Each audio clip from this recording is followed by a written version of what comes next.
बिस्मिल्लाहिर्रहमानिर्रहीम। कैसे हैं भैया आप लोग? रटना नहीं है, समझना है। Syntax book board first year chemistry chapter number 6 states of matter का पार्ट 7 हम करने जा रहे हैं। पार्ट 7 और इसमें हम कंपैरिजन करेंगे क्रिस्टलाइन सॉलिड्स का और एमरफस सॉलिड्स का। कॉपी पेंसिल ले लीजिए, लेक्चर को नोट करना है और मुस्कुराते रहना है, बहुत अहम है ये। ये आप देख सकते हैं, ये आपका पेज नंबर आपकी बुक का पेज नंबर 124 पे ये मौजूद है। पेज नंबर 124 पे ये मौजूद है, comparative study of crystalline and amorphous solids. इसका टेबल भी बना हुआ है। बाज़ाहिर इसके अंदर 4-5 लाइनें आपको नज़र आ रही हैं, लेकिन वीडियो की लेंथ आप देखेंगे, आप बोलेंगे यार ये इतनी बड़ी वीडियो है। उसकी वजह ये है कि भाई इसमें बहुत सारी चीज़ें समझाने के लिए, जो कि अभी समझेंगे तो आगे आपको लेक्चर समझ में आएंगे। हर लेक्चर दूसरे से कनेक्ट है ना। मिसाल के तौर पर यहाँ पर इसमें हमारे पास शार्प मेल्टिंग पॉइंट है, उसके अलावा एन आइसोट्रोपिक बिहेवियर है। एन आइसोट्रोपी क्या होती है, आइसोट्रोपी क्या होती है, सॉलिड्स की स्टडी में आपको ये समझना ज़रूरी है। इसमें फिर मैकेनिकल स्ट्रेंथ की बात है और जो है रिफ्रैक्टिव इंडेक्स की बात है, और इसके अलावा जो है वो क्लेवेज प्लेन की बात है। इनकी तफसीलात आगे हैं, लेकिन हल्का हल्का सा मैं इसका ओवरव्यू आपको देता रहूँगा। तो ये इस वजह से थोड़ी सी बड़ी बन जाएगी, लेकिन इससे आपको सहूलत मिलेगी आगे। प्रॉपर्टीज़ ऑफ क्रिस्टलाइन सॉलिड्स जो इसमें सिमेट्री है और ये सब 5-6 प्रॉपर्टीज़ हैं, 8 प्रॉपर्टीज़ हैं, तो वो भी आपको समझने में सहूलत मिलेगी। ठीक है भाई। तो ये है comparative study of crystalline and amorphous solids, या फिर हम इसको कह सकते हैं डिफरेंस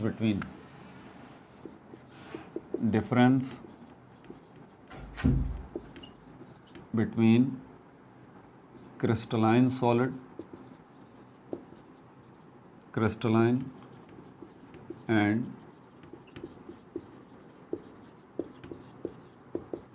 एमरफस सॉलिड्स। क्या फ़र्क है, तकाबुली जायज़ा अगर हम लें, ठीक है, तो क्या फ़र्क है क्रिस्टलाइन सॉलिड में और एमरफस सॉलिड्स में। पिछली वीडियोज़ अगर नहीं देखी हैं तो इसी वीडियो के नीचे आपको लोगो नज़र आ रहा है, रटना नहीं समझना है, कि उस पर क्लिक करें तो न्यू पेज खुल जाएगा। उस पर जाइए, वहाँ पर प्ले लिस्ट का ऑप्शन आपको मिलेगा, प्ले लिस्ट, उस पर आप क्लिक करें, प्ले लिस्ट आपके सामने आ जाएंगी। अगर पूरी नज़र ना आए तो ये डाउनवर्ड एरो, राइटवर्ड एरो, इसको भी देख लें, इस पर क्लिक कर लें तो पूरी प्ले लिस्ट आ जाएंगी। 11th केमिस्ट्री के नाम से प्ले लिस्ट मौजूद है, जिसमें सारी वीडियोज़ हैं। शुरू में significant figure, rounding off data की वीडियोज़ हैं 1-2, उससे नीचे चैप्टर नंबर 1 स्टोइकियोमेट्री की पूरी वीडियोज़ हैं पार्ट्स में। फिर चैप्टर नंबर 2 एटॉमिक स्ट्रक्चर, फिर theories on covalent bonding chapter number 3 है, उसके ऊपर जो है वीडियोज़ हैं सारी की सारी। फिर जो है वो चैप्टर नंबर 4 से स्टेट्स ऑफ मैटर जो है वो शुरू हो रहा है आपका। स्टेट्स ऑफ मैटर गैस है, फिर chapter number 5 states of matter liquid है, फिर chapter number 6 states of matter solid है। ठीक है भाई। इसके अलावा ओल्ड सिंटेक्स बुक बोर्ड जो है, न्यू की पहले बात कर लेते हैं। तो न्यू बायोलॉजी है, मैट्रिक, उसकी प्लेलिस्ट मौजूद है। न्यू जो है पाकिस्तान स्टडी है, उसकी प्लेलिस्ट मौजूद है। ओल्ड बुक्स में से सिंटेक्स बुक बोर्ड की केमिस्ट्री की 2 प्लेलिस्ट है, लिखा हुआ होगा, आप देखें ओल्ड, उस पर लिखा हुआ है ओल्ड बुक। और फिज़िक्स की जो है वो प्लेलिस्ट मौजूद है ओल्ड बुक की। और मैथमेटिक्स जो है उसकी भी 2 प्लेलिस्ट मौजूद हैं ओल्ड बुक की, जिसमें फैक्टराइजेशन है, मैट्रिसेस हैं, ये सब मैंने करवाए हैं। ठीक है। इसके अलावा बेसिक्स आपकी इंग्लिश लैंग्वेज की वो स्ट्रॉन्ग करना चाहते हैं तो इंग्लिश लैंग्वेज बेसिक्स की प्लेलिस्ट मौजूद है। एडवांस करना चाहते हैं इंग्लिश लैंग्वेज में, एडवांस 1 के नाम से प्लेलिस्ट मौजूद है, जिसमें एक्टिव वॉइस, पैसिव वॉइस जो है और टेंसेस मैंने पूरे करवाए हुए हैं। उसके अलावा केमिस्ट्री की बेसिक्स आपकी वीक है तो बेसिक्स ऑफ केमिस्ट्री की प्लेलिस्ट मौजूद है। मैथमेटिक्स की बेसिक्स आपकी वीक हैं तो बेसिक्स ऑफ मैथमेटिक्स की भी प्लेलिस्ट मौजूद है, वो देख सकते हैं।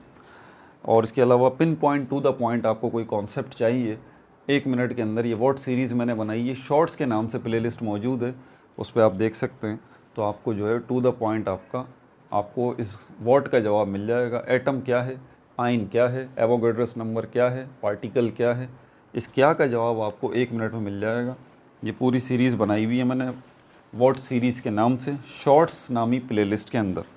अब यहाँ पे चलते हैं, ये कंपैरिजन जो है, ठीक है। तो मैंने बहुत सारे इसमें वर्ड्स बताएं आपको जो कि डिफ़िकल्ट हैं।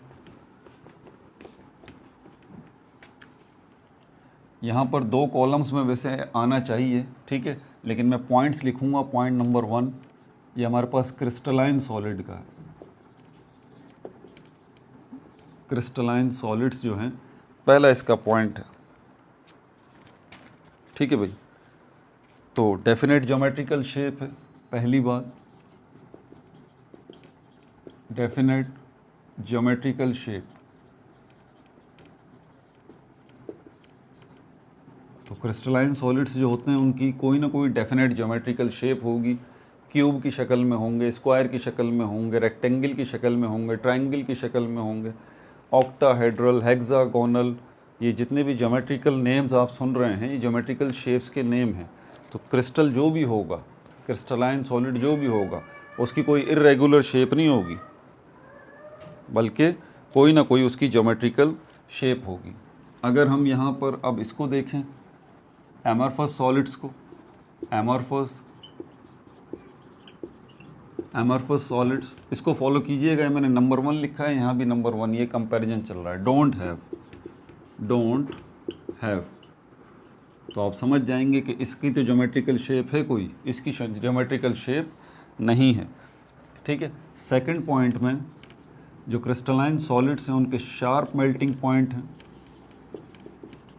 शार्प मेल्टिंग पॉइंट्स होते हैं उसके। इसका मतलब ये है कि इनका जिस टेम्परेचर पे इनको मेल्ट होना है ना, ये उसी टेम्परेचर पर मेल्ट होंगे। ऐसा नहीं होगा कि आप जो है एक क्रिस्टलाइन सॉलिड, मिसाल के तौर पर सोडियम क्लोराइड NaCl, खाने वाला नमक जो है, ये भी क्रिस्टलाइन सॉलिड है। तो इसका एक स्पेसिफिक जो है मेल्टिंग पॉइंट है, एक स्पेसिफिक टेम्परेचर है जिस पर जाके ये नमक जो है वो पिघलना शुरू होगा, मेल्ट होना शुरू होगा। समझ में आ रही है बात आपको? मेल्टिंग पॉइंट मतलब वो टेम्परेचर जिस पर सॉलिड मेल्ट होना शुरू होते हैं। तो मेरे ख्याल में 801 है, 801 डिग्री सेंटीग्रेड इसका है सोडियम क्लोराइड सॉल्ट का मेल्टिंग पॉइंट। तो इस पे ये मेल्ट होना शुरू हो जाता है। अब ये फिक्स्ड है, इसीलिए कहते हैं कि ऐसा नहीं होगा कि 800 हो जाएगा, 802 हो जाएगा, 806 हो जाएगा, ठीक है, 798 हो जाएगा, 798 डिग्री सेंटीग्रेड। तो ये वाइड रेंज ऑफ टेम्परेचर नहीं होगा, एक फिक्स्ड है, ठीक है। तो इसीलिए इसको कहते हैं कि क्रिस्टलाइन सॉलिड्स वो हैं जिनके शार्प मेल्टिंग पॉइंट्स हैं। लेकिन अब एमरफस सॉलिड्स को देखें तो इनकी कोई ज्योमेट्रिकल शेप भी नहीं है और ना ही इनका कोई जो है वो no sharp melting point. Sharp melting point, MP से मतलब मेल्टिंग पॉइंट। समझ में आ रही बात आपको?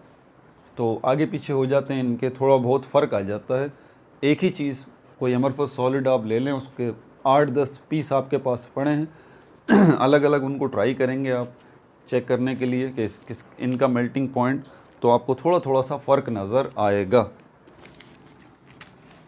अच्छा, तीसरा पॉइंट जो है वो थोड़ा सा आपके लिए मुश्किल है समझना, लेकिन मैं इसको एक्सप्लेन करूँगा, यही आगे आएगा। शो एन आइज़ोट्रोपिक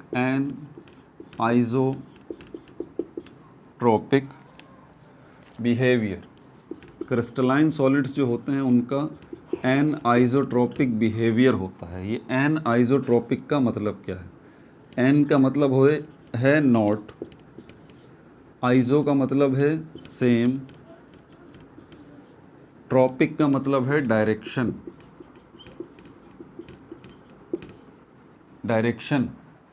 समझ में आ रही है बात आपको? क्या मतलब हुआ इस बात का? एक क्रिस्टलाइन सॉलिड है, ये रहा, अगर इसमें से इलेक्ट्रिक करंट जो है,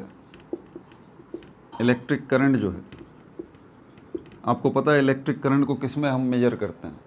इलेक्ट्रिक करंट को हम एम्पेयर में मेजर करते हैं। एम्पेयर में। इलेक्ट्रिक करंट को हम एम्पेयर में मेजर करते हैं। अब ये जो क्रिस्टलाइन सॉलिड है आपका, ये आपको पता है कि ये 3D है, 3D है, मतलब 3 डायमेंशंस। इसकी लंबाई भी है, इसकी लेंथ भी है, इसकी ब्रेड्थ भी है, इसकी हाइट भी है। तो यहाँ पर अब प्रॉब्लम ये है कि इसकी जो लंबाई है उसमें तो इलेक्ट्रिक करंट फ्लो कर रहा है इस डायरेक्शन में, ठीक है, लेकिन इसकी जो चौड़ाई है या ऊंचाई है उसमें इलेक्ट्रिक करंट फ्लो नहीं कर रहा।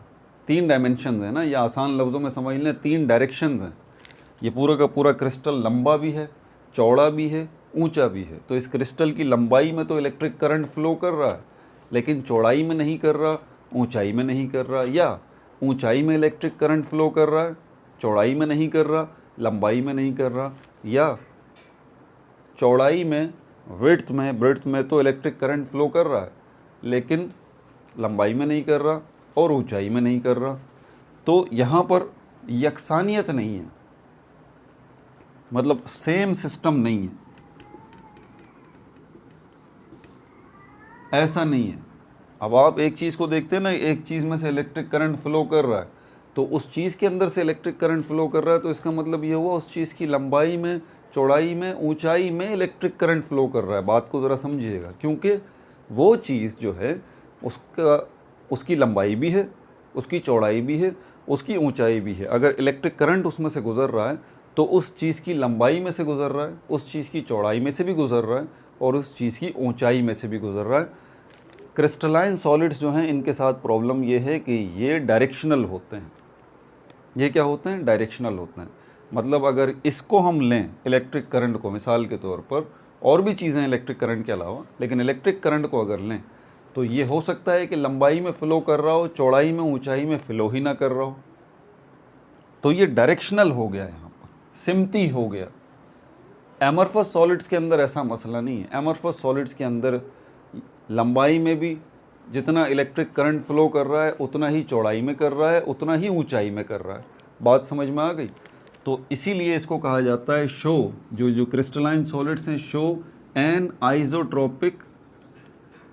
आइजोट्रोपिक बिहेवियर।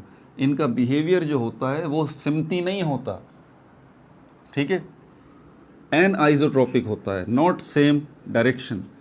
कि इसका जो बिहेवियर होता है वो किसी डायरेक्शन में होता है, किसी डायरेक्शन में नहीं होता, या फिर अमाउंट का फ़र्क आ जाता है। किसी जगह पर इलेक्ट्रिक करंट की मिकदार अगर तीनों डायमेंशंस में हो भी रही है, लंबाई, चौड़ाई, ऊंचाई में हो भी रही है, तो मिकदार का फ़र्क आ जाएगा, क्वांटिटी का। जितने एम्पेयर लंबाई में जा रहे हैं उतने चौड़ाई में नहीं जा रहे, उतने ऊंचाई में नहीं जा रहे। लेकिन एमरफस सॉलिड्स के साथ ऐसा कोई मसला नहीं है। ये जो है वो क्या करता है, show isotropic, direction point of view से आइजोट्रोपिक बिहेवियर होता है इनका।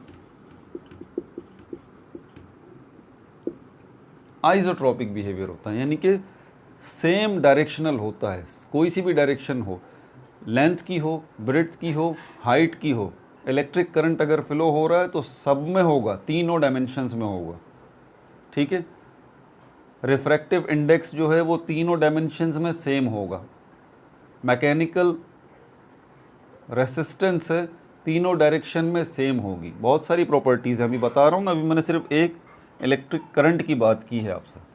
तो ये क्या कर रहा है, शो एन आइजोट्रोपिक बिहेवियर। इसको ज़रा आप आगे देख लें।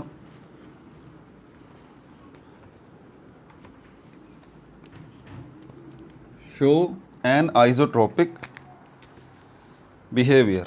इसकी एग्जाम्पल क्या है? एग्जाम्पल, इसकी एग्जाम्पल में प्रॉपर्टीज़ यानी कि खुसूसियात कौन कौन सी हैं? Properties like mechanical strength, properties like, अब यहाँ पॉइंट दे रहा हूँ मैं, नंबर 1 मैकेनिकल स्ट्रेंथ,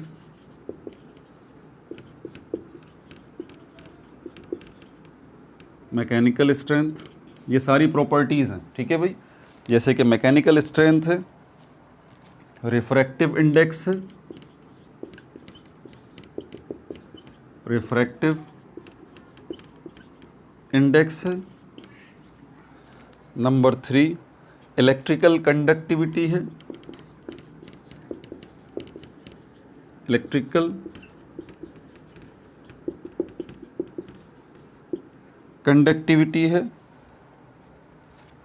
ये 3 आपके सामने चीज़ें आ गई। तो अगर क्रिस्टलाइन सॉलिड की मैकेनिकल स्ट्रेंथ, इसकी ताकत, क्रिस्टलाइन सॉलिड है तो भाई इसकी कोई ताकत भी तो होगी ना। कुछ सॉलिड से हाथ मारते हैं आप टूट जाते हैं, कुछ सॉलिड्स पे हाथ मारते हैं आपका हाथ टूट जाता है।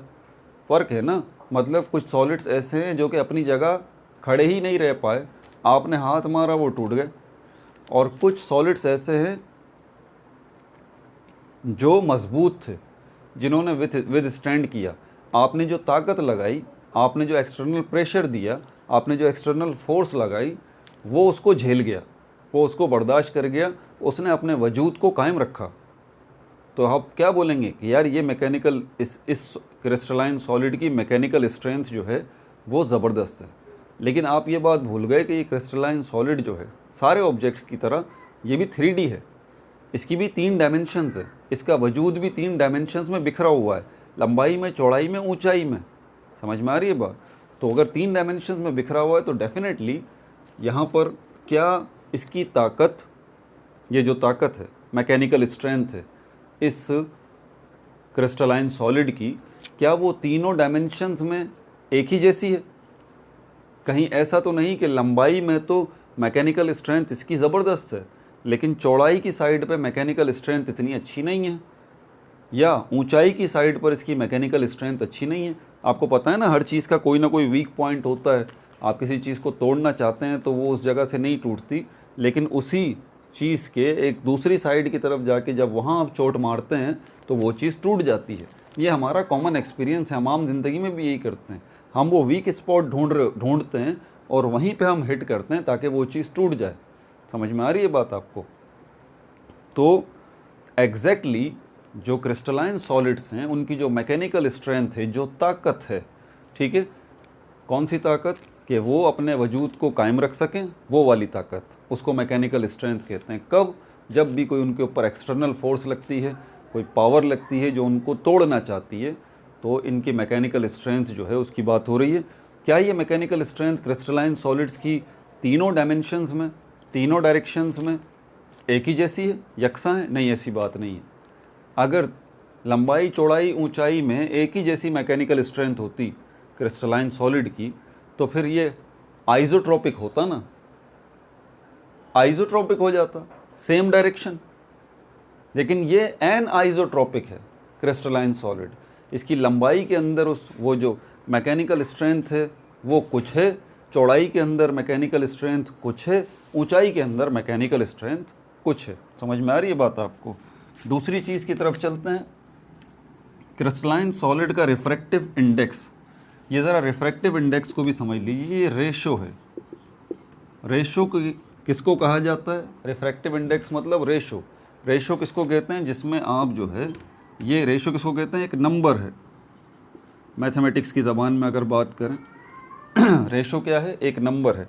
ये नंबर आपको क्या दे रहा है, क्या पता चल रहा है आपको? इससे आपको कंपैरिजन पता चल रहा है, कंपैरिजन, मवाजना।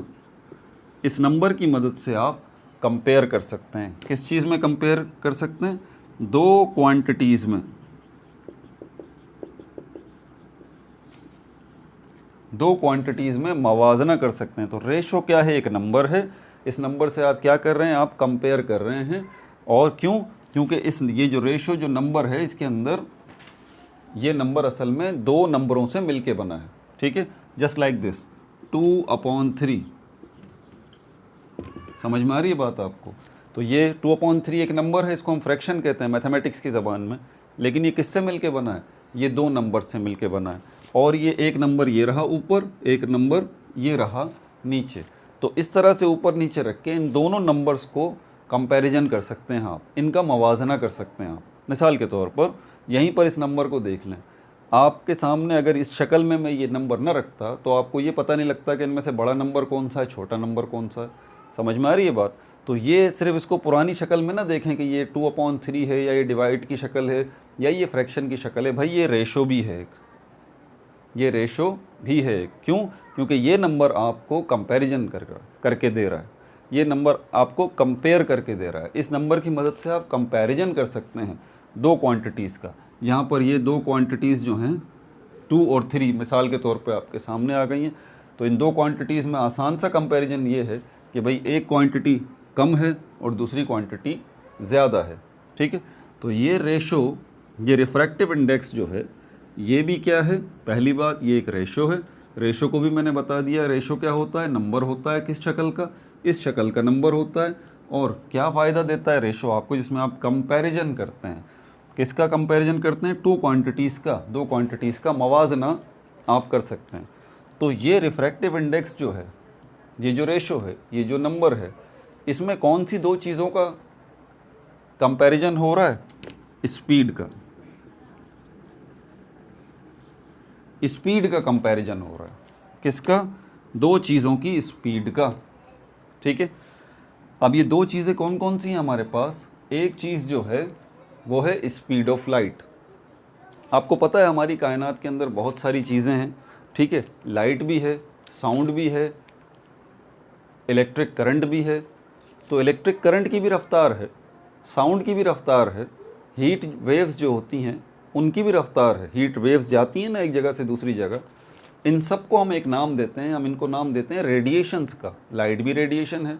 तो रेडिएशन बहुत सारी किस्मों की होती हैं, रेडिएशंस बहुत सारी किस्मों की होती हैं, हीट, साउंड, लाइट। अब हीट के अंदर हीट भी रेडिएशंस की शक्ल में, ऐसे रेडिएशंस की शक्ल में हीट एक जगह से दूसरी जगह जा रही है। साउंड भी ऐसे रेडिएशंस की शक्ल में एक जगह से दूसरी जगह जा रहा है। ठीक है, और लाइट जो है वो भी रेडिएशंस की शक्ल में एक जगह से दूसरी जगह जा रही है। लाइट की कई किस्में हैं, लाइट की कई किस्में हैं। दो बुनियादी किस्में लाइट की बड़ी आसान सी हैं। एक वो लाइट जो कि आपको नज़र आती है और दूसरी वो लाइट जो कि आपको नज़र नहीं आती। सनलाइट हो गई, ये आपके घरों में जो लाइट्स हैं, ठीक है, जगह जगह आपके मोबाइल पे लाइट्स हैं, ये सारी विजिबल लाइट्स हैं, आपको नज़र आती हैं। लेकिन कुछ लाइट्स ऐसी होती हैं जो कि आपको नज़र नहीं आती। मिसाल के तौर पर इंफ्रारेड रेडिएशन, ये भी लाइट की एक किस्म है जो कि नज़र नहीं आती है आपको। अल्ट्रावायलेट लाइट, ये भी लाइट की एक किस्म है जो कि नज़र नहीं आती है आपको। या माइक्रोवेव्स होती हैं आपके अवन के अंदर, आप देखें ये भी वेव्स आपको नज़र नहीं आती। रेडियो वेव्स होती हैं जिससे आपके मोबाइल्स पे एक जगह से दूसरी जगह मैसेजेस जा रहे होते हैं, ये भी आपको नज़र नहीं आती। कभी आपने अपने मोबाइल से मैसेज को निकल के जाते हुए देखा है? नहीं, आपके मोबाइल से निकल के नहीं जा रहा, जा तो रहा है आपके मोबाइल से निकल के ही, डेफिनेटली नज़र आ रहा है आपको? नहीं। तो रेडियो वेव्स की शक्ल में आपके मैसेजेस, फ़ोटोज़, वीडियोज़ एक जगह से दूसरी जगह जा रहे हैं। तो ये सब लाइट की मुख्तलिफ़ किस्में ही हैं। तो इन सब को मैंने एक नाम दिया है रेडिएशंस का, और इनको मैं एक और नाम दे देता हूँ वेव्स का, जो दो किस्मों की हैं, मैकेनिकल वेव्स और ये इलेक्ट्रोमैग्नेटिक वेव्स।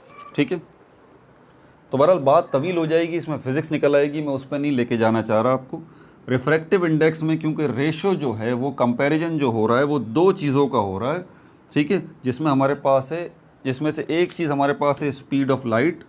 इसकी बाकायदा मैं आपको डेफिनेशन भी यहाँ लिखवा दूँगा। तो स्पीड्स का कंपैरिजन हो रहा है। एक स्पीड कौन सी है? लाइट की रफ्तार। ठीक है, और दूसरी स्पीड कौन सी है? दूसरी स्पीड कोई सी भी हो सकती है। आप कंपेयर कर रहे हैं अपनी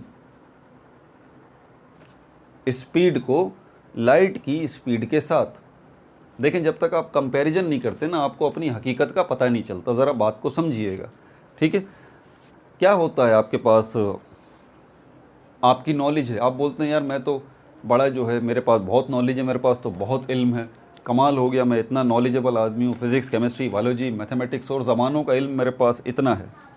ठीक है, लेकिन जब आप किसी प्रोफेसर के सामने खड़े हो जाते हैं, किसी इंटेलेक्चुअल के सामने खड़े होते हैं, या आप जानते हैं उसको, अगर आप उसको अपने आप से कंपेयर करेंगे तो देखें यहाँ कंपैरिजन हो रहा है ना, आपकी सलाहियत का उस दूसरे शख्स की सलाहियत के साथ। तो आप कंपेयर कर रहे हैं, यार ये उसके मुकाबले में तो मैं कम हूँ, तो ये उसके मुकाबले की जो बात आ रही है, क्या हो रहा है, ये क्या हो रहा है, यही तो कंपैरिजन है, यही तो रेशो है, यही तो मवाजना है।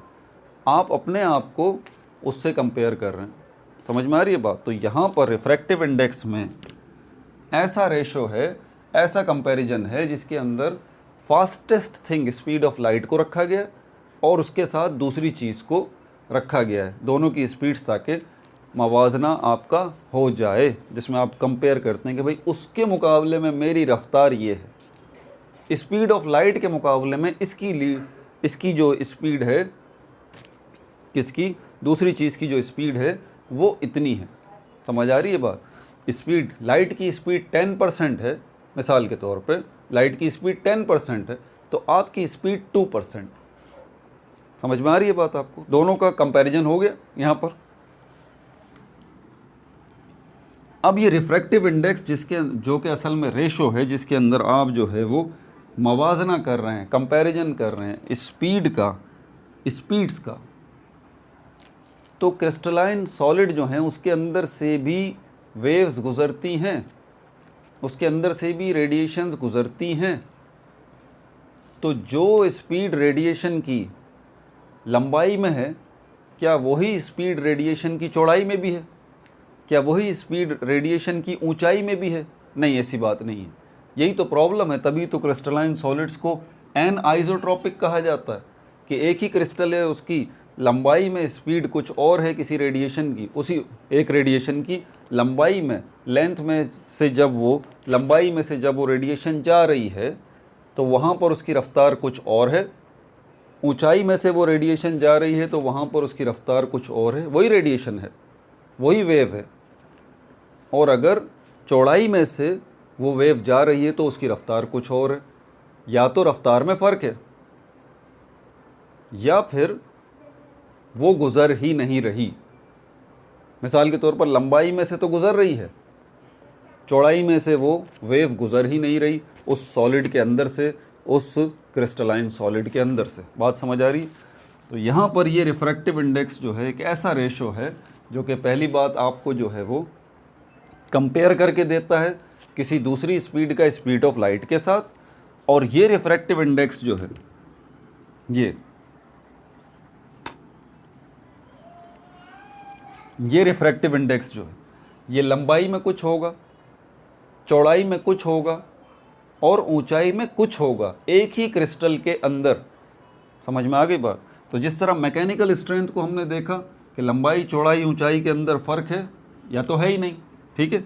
और रिफ्रैक्टिव इंडेक्स जो है, ये कंपैरिजन जो है किसी स्पीड का लाइट की स्पीड के साथ, ये कंपैरिजन, ये रेशो, ये रिफ्रैक्टिव इंडेक्स आपको एक क्रिस्टल के अंदर लंबाई में कुछ मिलता है तो चौड़ाई में कुछ मिलता है तो ऊंचाई में कुछ मिलता है, ठीक है भाई। अब इसकी जो है वो आप वो भी समझ लीजिए ज़रा। अब इसको मिटाऊं ताकि सेंटेंस की शक्ल में आ जाए, नोट्स की शक्ल में ये बात आपके पास आ जाए।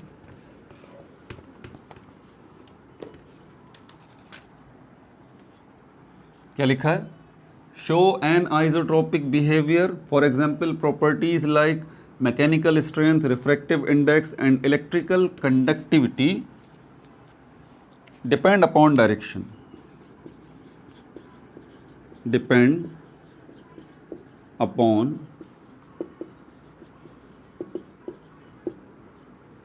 डायरेक्शन, ठीक है भाई। अब यहाँ पर इसी तीसरे पॉइंट को अगर हम यहाँ पर देखें एमरफस सॉलिड्स के अंदर, show isotropic behaviour, show isotropic behaviour, example इसकी क्या है? Mechanical strength,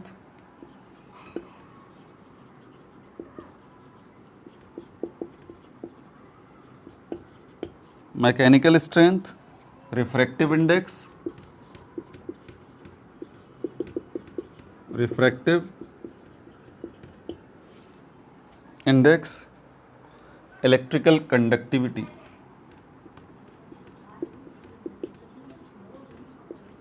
electrical conductivity is is same, ये सेम है, is same in all directions, in all directions, सारी डायरेक्शंस में सेम है। मैकेनिकल स्ट्रेंथ सारी डायरेक्शंस में सेम है। एमरफस सॉलिड्स की इलेक्ट्रिकल कंडक्टिविटी जो मैं सबसे पहले समझा चुका हूँ, इलेक्ट्रिक करंट, इलेक्ट्रिकल कंडक्टिविटी मतलब इलेक्ट्रिक करंट का गुजरना,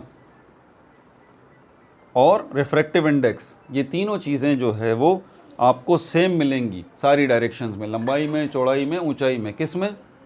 एमरफस सॉलिड्स के अंदर। लेकिन क्रिस्टलाइन सॉलिड्स के अंदर यही तीनों चीज़ें, इलेक्ट्रिकल कंडक्टिविटी यानी कि अमाउंट ऑफ करंट एम्पेयर में, ये सबसे पहले मैंने पॉइंट समझाया था, ठीक है, तो दोबारा समझाने की ज़रूरत नहीं है। तो इलेक्ट्रिकल कंडक्टिविटी यहाँ पर लंबाई में कुछ है, चौड़ाई में कुछ है, ऊंचाई में कुछ है, या तो लंबाई में है, चौड़ाई और ऊंचाई में है ही नहीं, ठीक है। रिफ्रैक्टिव इंडेक्स जो है लंबाई में कुछ है, चौड़ाई में कुछ है, ऊंचाई में कुछ है, या फिर लंबाई में है, चौड़ाई और ऊंचाई में है ही नहीं। और मैकेनिकल स्ट्रेंथ लंबाई में कुछ है, चौड़ाई में कुछ है, ऊंचाई में कुछ है, या लंबाई में मैकेनिकल स्ट्रेंथ ज़्यादा है, ये तो खैर तीनों में होगी, इसमें तो हम ना वाली बात नहीं कर सकते, क्योंकि ताकत की बात हो रही है ना यहाँ पर क्रिस्टलाइन सॉलिड की, तो ताकत तो पूरे सॉलिड में, पूरे क्रिस्टल में मौजूद होगी, बस लंबाई में कुछ होगी, चौड़ाई में कुछ होगी और ऊंचाई में कुछ होगी। तो ये फिज़िकल प्रॉपर्टीज़ जो हैं आपको ये सब के सब क्या नज़र आएंगी? एन आइसोट्रोपिक बिहेवियर में आपको नज़र आएंगी, ठीक है भाई। अब यहाँ पर और भी कुछ चीज़ें हैं,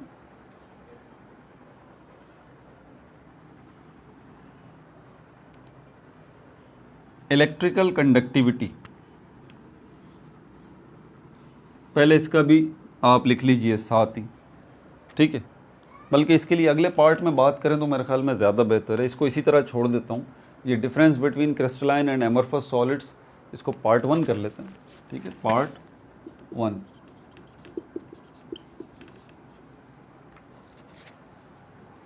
पार्ट 2 के अंदर फिर मैं ये सारी चीज़ें और आपको जो मैंने पॉइंट्स लिखे हुए हैं ये सब मैं आपको बताऊंगा। क्लेवेज प्लेन भी है इसके अंदर, ठीक है भाई। अपना बहुत ज़्यादा ख्याल रखिएगा। No like no subscribe, only share.